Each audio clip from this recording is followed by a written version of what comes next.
Karibu mtazamaji. Waziri wa usalama wa ndani Daktari Fred Matiang'i ameiambia kamati ya bunge kuhusu usalama kwamba raia wa Uturuki Harun Aydin alikamatwa na kutimuliwa nchini kwa misingi ya tuhuma za ubadhirifu wa fedha na matembezi nchini kinyume na sheria. Akizungumza na wanakamati wa usalama mjini Mombasa, Matiang'i pia ameweka bayana kwamba serikali ya Kenya haikumwomba msamaha mfanyabiashara huyo, akionekana kuyatia maji madai ya naibu wa rais kwamba aliomba msamaha kwa niaba ya serikali. 2 times he was sneaked into the country. Because if you leave the country, as you know, honorable members, all of you have traveled, when you arrive, your passport is stamped that you have arrived. But if you are leaving tomorrow and there's no stamp on when you arrived, the first question someone asks is, how did you come here in the first place?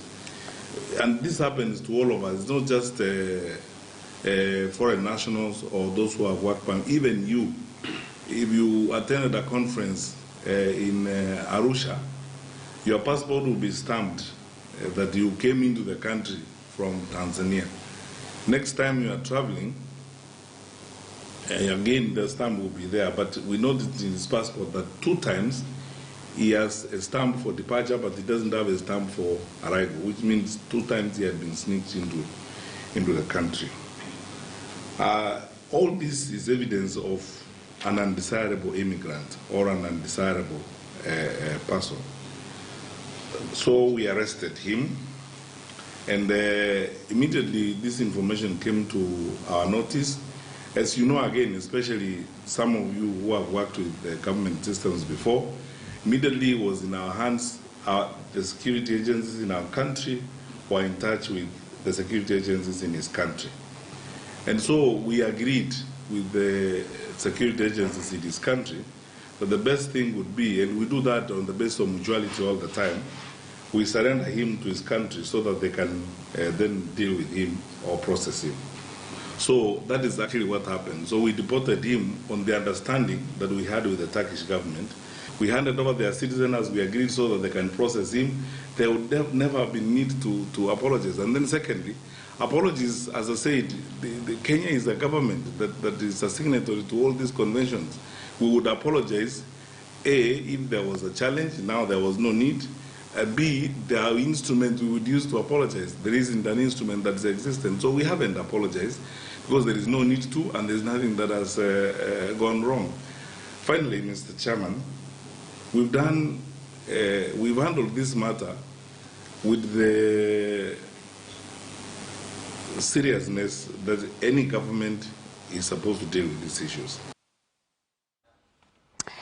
Na kinara wa chama cha ANC Musalia Mudavadi anasema kwamba changamoto zinazokumba taifa zitokani na kukosa kwa mfumo wa kiuchumi, ila ni kukosekana kwa njia nzuri ya kutatua tatizo hilo. Amesema hayo alipokuwa akizindua mpango wake wa kufufua uchumi wa taifa kwa kauli mbiu uchumi bora kwa watu wote na pesa mfukoni. Mudavadi anasema kwamba njia moja ya kuimarisha uchumi ni kuhakikisha kwamba ushuru unapunguzwa kwa sekta mbalimbali na kutafuta njia za kazi kwa Wakenya bila kusahau kupambana na ufisadi. Is have a regulatory environment. His vision is to revive justice is rendered speedily.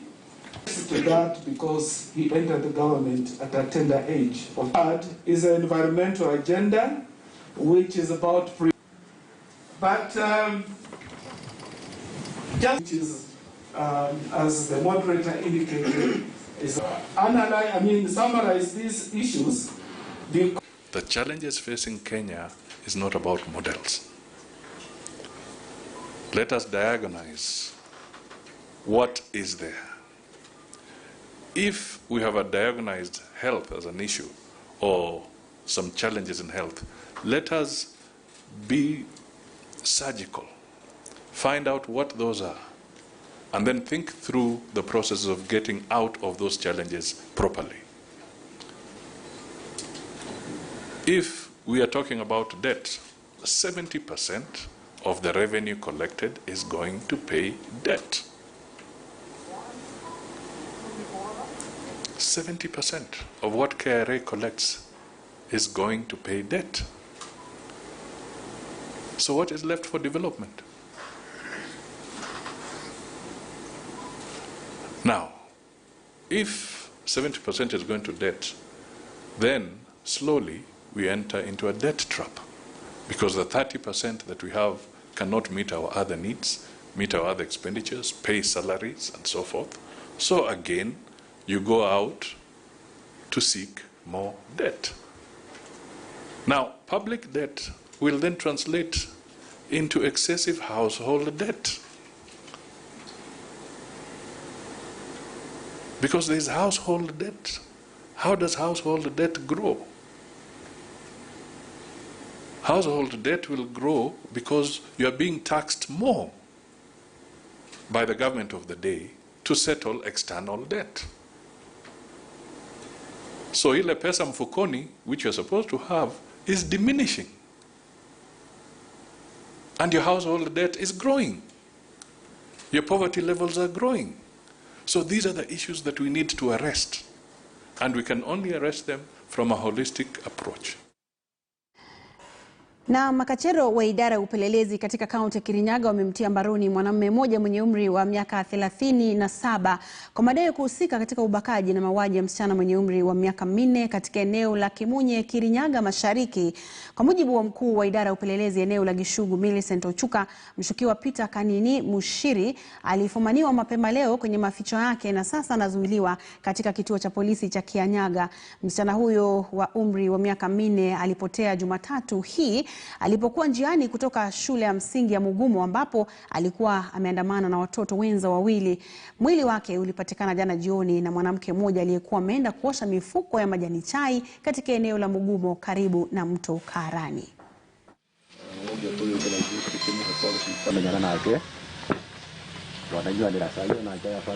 Siku ya Monday, Ruth alipotea akitoka shule. Kavulana kenye wao wanakuja na kanyandiko kalikuja kakatwambia alipotea, ati amechukua na mtu mwenye alikuwa amekunywa pombe. Sasa tukaenda kumtafuta tukamkosa. Jana ndiye alikuwa anaonekana akiwa amefanywa mambo mabaya, alikuwa ameuliwa. Sasa niko na huzuni sana juu ya kuniacha na mambo kai. Mtoto alikuwa akitoka kwa shule, walikuwa watatu. Makakutana na huyo jamaa. Wakaongea wakaambia wachukulie kitambaa yake. Mtoto huyo kama sana kawaswa. Alafu akakuja akasukua kaenda nako. Hao wengine wakaenda. Wakasema wamekosa hiyo kama sana. Kwa leo tumepata kijana mmoja amekuwa suspected na wananchi na ameshachukuliwa na ofisi ya SPD. So uchunguzi umeanza na tunahakika kwamba kufikia kikomo cha uchunguzi huo mwenye ametenda hiki kitendo atakuwa amejulikana na sheria kuchukua mkondo wake. Na wakuu wa usalama kwa ushirikiano na baraza la wazee kutoka kaskazini mwa Kenya pamoja na viongozi wa kisiasa wamefanya mazungumzo ya namna ya kukabili janga la utovu wa usalama katika eneo hilo. Kwenye mkutano ambao ulifanyika jijini Nairobi, viongozi hao walikubaliana kushirikiana na kuhakikisha silaha haramu zinarudishwa kwa polisi, kurejesha mifugo walioibwa na kuhubiri amani.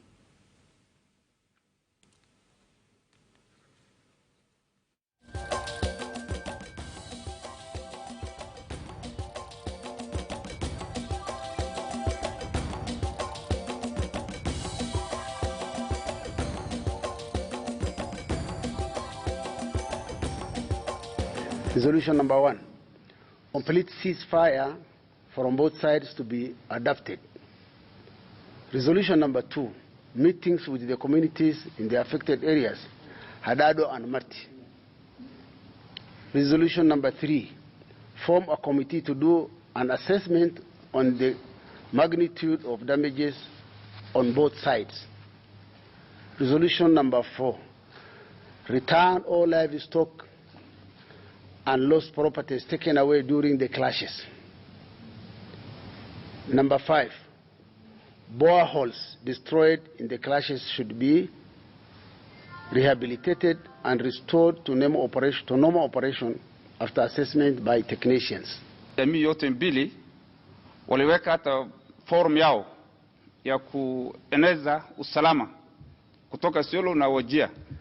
Kwa hivyo hiyo jamii sasa pamoja na serikali wakiwa ina usaidizi wa wanasiasa wetu inaonekana imebarikiwa, na hiyo damu ya hii jamii imesimama, itasimama na haitaendelea tena. Yetu ni kuhakikisha kwamba resolution zote ambaye viongozi wamesikizana kwa kauli moja tutaitekeleza na kuhakikisha kwamba boundary ya Isiolo na Wajir kuna usalama wa kutosha na wananchi waendelee kufanya shughuli yao ya maisha vile wamekuwa wakifanya hii miaka yote. Mambo ya propaganda, kumekuwa na propaganda kubwa sana, ndio imechangia saa zingine kwa uchochezi. Nafikiri tutaanza kuona hatua ikianza kuchukuliwa dhidi ya wale ambao wanachochea wananchi.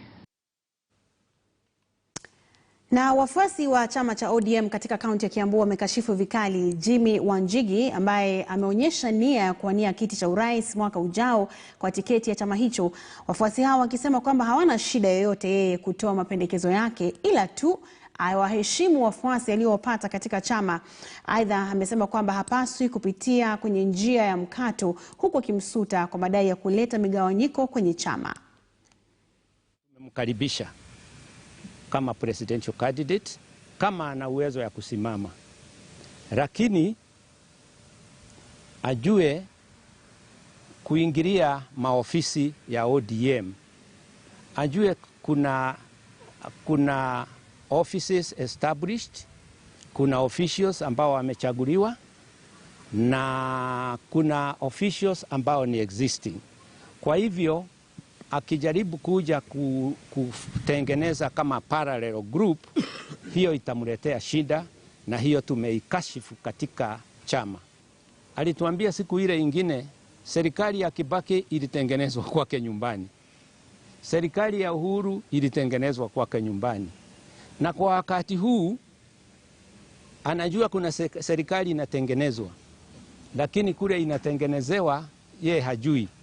Kama hiyo ndio shida yake, basi asiingize hiyo maneno katika chama. Lakini mbali na hiyo, tumemkaribisha katika chama na asipitie mlango ya nyuma, apitie mlango ya mbele. Ni mmoja wa marafiki zetu na tungetaka kushirikiana na yeye, lakini ashike nidhamu ya chama na nidhamu ya procedure ile iko katika chama cha ODM. Na mtazamaji, baada ya lalama hizo tunaelekea mapumzikoni na kisha tutarejea na sehemu ya mjadala wetu ambapo hii leo tunazungumzia maandalizi ya uchaguzi mkuu wa mwaka 2022. Je, unahisi kwamba Kenya iko tayari kwa ajili ya uchaguzi mkuu ujao? Tuma maoni yako kupitia mtandao wa Twitter @merikilobi @KTN News Kenya, na kisha tutaweza kupitia maoni yako na mapendekezo yako ili tuweze kuelewa Mkenya una fikra zipi kuhusiana na maandalizi haya. Studioni ninaye Dr. Lichetu Likaka ambaye ni mchanganuzi wa masuala ya siasa na utawala, na katika huko Kakamega tutakuwa naye Kennedy Echesa ambaye ni wakili na vile vile ni mchanganuzi wa masuala ya siasa. Usiende mbali.